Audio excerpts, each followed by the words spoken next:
vocês chegam aqui no meu canal e vocês me vêm falando sobre xamanismo, sobre espiritualidade, sobre autoconhecimento, astrologia, yoga, e eu falei, cara, nunca fiz um vídeo falando o porquê é importante a gente se conhecer. Então é sobre isso que vamos falar hoje por aqui.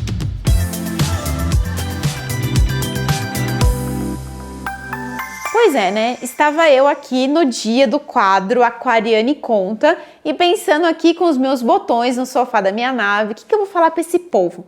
E me veio na cabeça, gente, eu nunca fiz um vídeo porque é importante a gente se autoconhecer. Por que na minha jornada isso foi importante? Então vamos lá. Quando é que você foi ensinado, desde lá do seu ensino fundamental, do infantil, prézinho, gente, sei lá, jardim, nem lembro mais, né? Que você foi ensinado a se reconhecer, a lidar com as suas emoções, a lidar com seus sentimentos, a lidar com as suas frustrações, com seus desafios, a saber o que é que você tinha mais habilidade, o que é que você não tinha. Cara, a gente é ensinado a tudo, né? A decorar a fórmula de Bhaskara, a decorar log, a decorar a tabela periódica, e muitas vezes depois na nossa vida, se a gente não vai se tornar um engenheiro ou um matemático, talvez a gente nunca mais nem sequer lembra que existe Bhaskara, e a gente não foi ensinado a olhar para nós mesmos. Eu tenho uma tendência, né, a acreditar que um dos maiores problemas da humanidade hoje que a gente desenvolve, sejam nas nossas crenças limitantes, os nossos padrões destrutivos, ou tudo isso que a gente causa na nossa vida de escassez, é porque a gente não foi ensinado a olhar pra gente mesmo. E se autoconhecer pra mim, além da parte mística, que eu já vou falar dela, mas da parte assim, talvez mais terrena possível, é simplesmente a gente saber quem a gente é. Eu conto aqui pra vocês que em diversas vivências que eu aplico, processos terapêuticos, quando eu faço a pergunta pra uma pessoa, quem é você? Às vezes em 3 minutos essa pessoa começa a chorar. Em 3 minutos de conversa, às vezes a pessoa nunca me viu na vida e ela começa a cair em lágrimas. E por quê? Não é porque ela não sabe se ela quer trocar de trabalho ou não. Não é porque ela não sabe se ela quer terminar um relacionamento ou não. Não é porque ela não sabe se ela quer mudar de casa ou não. É porque ela não sabe quem ela é. E ela não sabe quem ela é, gente, de um nível muito profundo. Eu não sei quem eu sou quando eu tô brava, se eu sou brava, ou como que eu lido com a minha raiva, ou por que eu tô chorando. Começa a ficar, sabe, como se fosse uma coisa tudo truncada, um novelo de lã, todo emaranhado, cheio de nó. A pessoa não sabe, dá um bug na cabeça dela. E aí a gente vai encontrar o quê? Todos os distúrbios que a gente tem hoje, todos os transtornos psíquicos, né? Então hoje temos aí depressão super em alta, crises de ansiedade, síndrome do pânico, burnout, anorexia, bulimia, tudo isso porque a pessoa não sabe lidar com ela mesma. E isso para mim é muito sério. E no meu processo, o autoconhecimento ele veio exatamente porque em um momento muito desafiador da minha vida, eu falei, como é que eu vou viver desse jeito? Não tem condição. É impossível, eu não sabia lidar com a frustração, eu fugia dos processos, eu achava que o mundo inteiro estava contra mim, eu achava que era vítima de tudo, que todo mundo me odiava, que todo mundo queria que minha vida fosse uma porcaria, que tudo de ruim acontecia comigo. Eu falei, cara, mas espera aí, se eu tô nesse lugar tão vitimista, se a vida é tão ruim comigo assim, cara, eu tô fadada ao fracasso, né? Porque aonde está o meu poder de fazer alguma coisa diferente? E o autoconhecimento na minha vida entrou exatamente num momento muito desafiador meu, de uma frustração que eu tive muito grande, e que na minha cabeça eu pensei, falei, cara, largo tudo, não quero mais saber de nada, eu vou embora daqui, eu vou embora desse país. E aí é onde a vida veio e falou, peraí, a vida não é isso aí não. E eu falei, caraca, como que é, né? E as coisas começaram a acontecer, foi quando a espiritualidade começou a aparecer mais forte na minha vida, quando eu comecei a me aproximar de pessoas que começaram a falar, olha, eu acho que esse jeito que você está enxergando a vida talvez não seja um bom jeito de se enxergar a vida. Talvez esse papel de vítima não seja o melhor papel para a gente exercer da nossa jornada.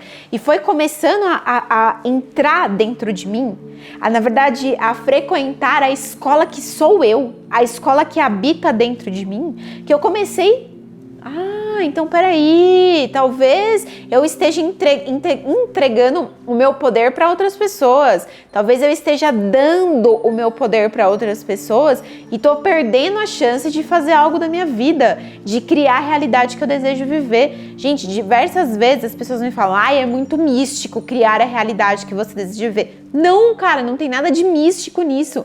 Místico, sim, vai ter depois que você se tornar o co-criador da sua vida, tudo que o universo vai fazer pra você. E aí, pra mim, isso sim é magia, é místico, é a beleza da natureza, são os mistérios não vistos, mas você se apropriar da sua vida, assumir as rédeas da sua vida e falar que quem manda aqui sou eu, isso não tem nada de místico.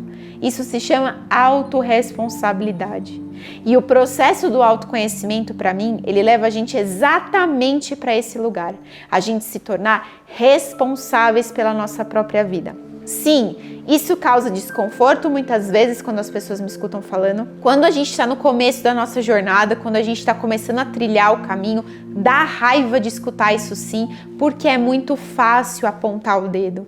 É muito fácil culpar o vizinho, culpar o chefe, culpar os amigos, culpar o relacionamento. Difícil mesmo é a gente lembrar desses 3 dedinhos que ficam aqui embaixo e que estão apontando exatamente para nós mesmos e falando assim, ó, essa pessoa fez, ele tem 50% de responsabilidade, mas e os outros 50%? É de quem?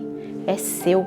E aí quando você se dá conta disso e você começa a conhecer as suas dinâmicas internas e você começa a conhecer tudo aquilo que se passa dentro de você e que ninguém sabe. Porque eu vou falar uma coisa aqui, a gente precisa ser verdadeiro, né? Vamos botar as cartas na mesa dessa nave aqui. Só a gente sabe, a verdade é o que passa aqui na minha cachola, os ETzinhos que ficam aqui borbulhando todos os dias, só eu sei. Ninguém sabe quando eu tô ruminando um pensamento. Eu tô lá na fila do pão e tô às vezes ruminando um pensamento lá de 1900 e bolinha, e se eu der um sorriso pro padeiro, ele não faz ideia do que eu tô pensando. Nós somos responsáveis por onde a gente se coloca. Conhecer a nossa história, conhecer os ETzinhos que ficam ruminando na cachola, conhecer tudo que está se passando aqui dentro é um processo só seu. Você pode me escutar aqui, escutar outros 300 canais de astrologia, de autoconhecimento, fazer curso, não sei o que lá. De nada vai adiantar se você não colocar em prática. Eu falo isso sempre. Não adianta sentar a bunda no seu sofá, escutar zilhões de teorias e não praticar. Porque não sou eu que vou criar a sua realidade, não sou eu que vou transformar a sua vida, não sou eu que vou te tirar muitas vezes da merda. Você é o único capaz de fazer isso com você mesmo, porque é você que tem o poder da sua vida, você é o autor da sua obra. Gente, a coisa mais bonita da gente tomar consciência é que é a nossa obra. Você está escrevendo o seu livro. Quando você estiver lá nos seus últimos dias de vida, e você pegar o seu livro, o que será que vai estar escrito lá? Porque a caneta estava na sua mão. Você escolhe escrever ou você escolhe dar na mão de outra pessoa para outra pessoa ditar a sua obra, para outra pessoa escrever a sua vida? Eu entendo muito que, além de todas as partes que a gente pode ter de propósitos e missões, enfim, coisas que talvez estão mais relacionadas a talentos que a gente vem colocar no mundo, para mim, um grande propósito e talvez o mais importante de todos nesta vida é a gente ser quem a gente veio ser. Sermos nós mesmos. O meu propósito talvez seja eu só aprender a ser eu mesma. E ser eu mesma vai ser preciso que eu retire as máscaras que eu fui criando ao longo da vida, que eu me limpe de crenças limitantes, que eu me limpe de padrões repetitivos, que eu me limpe de imposições da sociedade e até mesmo do meu sistema familiar e que eu comece a me cavocar, a me estudar, a me conhecer e falar, ah, tá, eu sou assim mesmo, eu tenho isso aqui de não muito bom, eu tenho isso aqui de bom, essa é minha sombra, essa é minha luz. E aí, como é que eu vou escolhendo caminhar na vida? Então, além de toda a parte mística, porque aí quando a gente começa a se autoconhecer, é verdade. A borboleta vai aparecer na sua janela a hora que você pedir um sinal e só você vai saber que aquela borboleta representa algo. E aqui para mim é um pontinho que eu acho muito interessante, que é quando parece que é tudo jovem místico, mas quando a gente se conhece, quando a gente entra no nosso mundo simbólico, só eu sei que meu animal de poder é uma raposa e que se um dia eu estiver no meio do mato e eu pedir ajuda para o universo e aparecer uma raposa correndo para o lado esquerdo, só eu vou saber que é para eu ir para o lado esquerdo. Porque eu estava falando com o meu mundo interno. Porque no meu mundo interno a raposa tem um simbolismo, ela é o meu animal de poder. Então se eu estou em perigo, eu peço ajuda do universo e ele me manda uma raposa, cara, se eu não acreditar, e pelo amor de Deus, né? E aí é onde a gente começa a sair desse lugar de jovem místico e entender que a borboleta vai ser um sinal para uma pessoa e não vai ser para mim, porque é a pessoa conectada com a borboleta e não eu. Mas a raposa para mim vai ser um sinal que não vai ser para você. Mas e por quê? Porque eu me conheço. Eu sei como o meu mundo interno funciona. Eu sei quando eu tenho raiva. Eu sei quando eu tô na birra do meu ego. Eu conheço o meu ego, eu tenho que estudar o meu ego todos os dias. Eu falo sempre isso. O processo de autoconhecimento tem que levar a gente a ser amigo do nosso ego.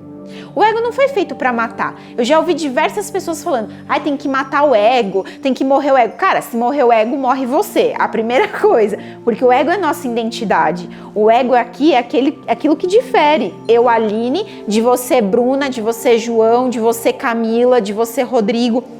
Essa é a identidade.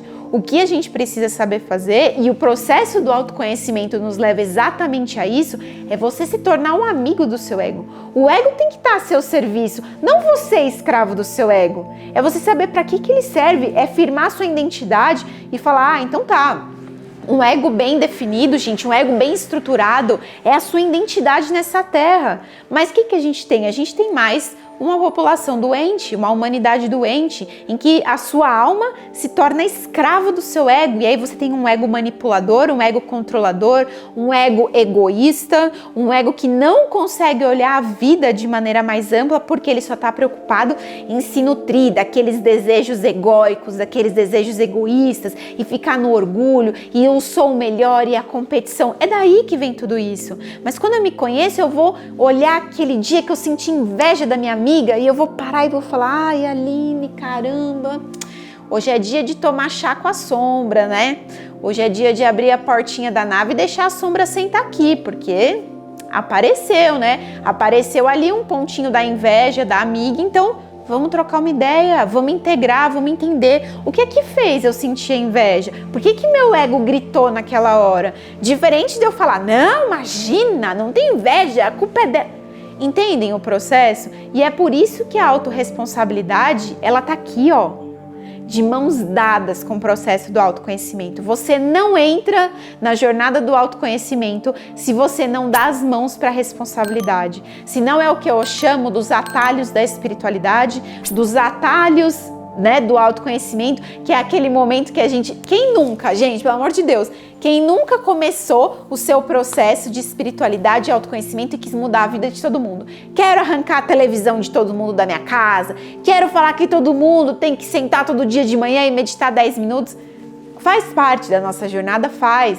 Mas se a gente não for, né, cavocando, até chegar cada vez mais, né, num diamante a ser lapidado, para você refinar o seu olhar, perceber que a autorresponsabilidade existe em tudo. Não tem absolutamente uma situação na sua vida que você não seja responsável por ela.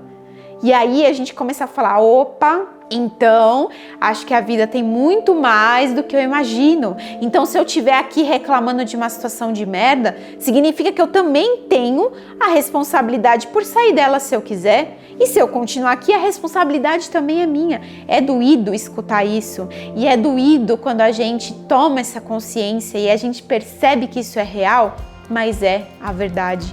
E é aqui onde a gente abandona e se despede do papel de vítima. Não dá para você ficar firme, orando e vigiando o seu caminho de autoconhecimento sem abandonar a vítima.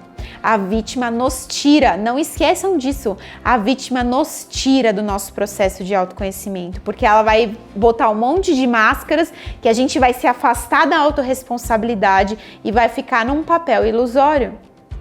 Se a gente tá aqui orando e vigiando, se autorresponsabilizando pela nossa vida, por aquilo que acontece e escolhendo ser criador da nossa história, aí então a gente toma nas nossas mãos todo o nosso poder pessoal, toda a nossa autenticidade e a nossa força para de fato expressar qual é a vida que você deseja viver, qual é a realidade que você quer criar para você. Só você pode me responder essa pergunta se você soubesse conhecer, e não só aqui, mas principalmente aqui.